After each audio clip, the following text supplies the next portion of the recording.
What's up, guys? It's Eli with Mind Muscle TV. Flex Friday, coming at you with a blog post today. Today we're going to cover the topic of muscle confusion, what it is, and why everyone's always talking about it. So the term muscle confusion really didn't start getting really popular until the whole P90X craze, and Tony Horton would always talk about it. Muscle confusion, you know, always changing up your workouts, always trying something different. That way your body never gets a chance to adapt to whatever exercise that you're doing. And in theory, your body should always be changing because it's never taking time to adapt to something. Here's the problem with that. You're always so busy doing all these different crazy exercises, one-legged bosu ball row with some rotation in there or something like that. You're so busy doing all these crazy exercises that you never get good at one thing, okay? When you're constantly mixing it up. And this is a problem that a lot of trainers do. I see a lot of new trainers doing this. You know, they learn all these new exercises and they're trying to, you know, look better than the other trainer. I don't know what it is. And what happens is you're doing all these crazy things and you never get good at one thing. It's like being the jack of all trades, master at none.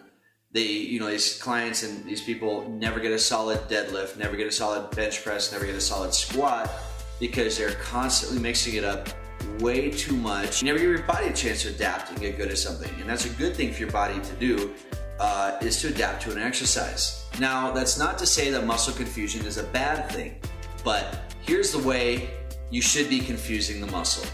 You should be confusing the muscle using the overload principle. So what that is basically increasing weight over time. Once your body adapts to a certain weight, you're increasing the weight. It's gonna have to change and adapt to that. Increase again with the weight again, it's gonna have to change and adapt to that. Another way you can confuse the muscle is by changing the tempo of your lift. Okay, so if you're on a bench press and you're typically doing a 1 second up, 1 second down tempo, try switching it up. Go 1 second up, take 4 seconds coming down, so real slow on an eccentric phase, hold for 2 seconds at the bottom, and then explode up again. Just those two things alone are plenty of confusion for your muscle. Changing the weight and changing the tempo. That way you can stick with the basic exercises, squats, deadlifts, bench press, shoulder presses, all those good foundational lifts that you need to have in your arsenal.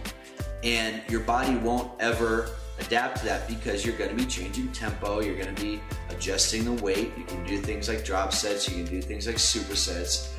Just those principles alone are plenty to confuse the muscle and keep your body growing so that it can just grow bigger and stronger and better.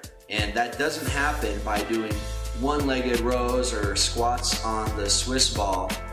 It just doesn't happen that way, okay? So keep that in mind, guys, when you're in the gym. Try not to mix it up too much. That's why it's always good to stick to a weight training program to where you have certain exercises selected and you do that for 6 weeks, progressing, you know, overloading the muscle all throughout that 6 weeks, and then you can select a new exercise program and continue on with that. All right, that's my 2 cents, guys. Hope you liked it. If you disagree with me, leave me a comment below. If you have any suggestions or questions for future videos, definitely shoot me a message. I'll get back at you guys next Friday. Take care.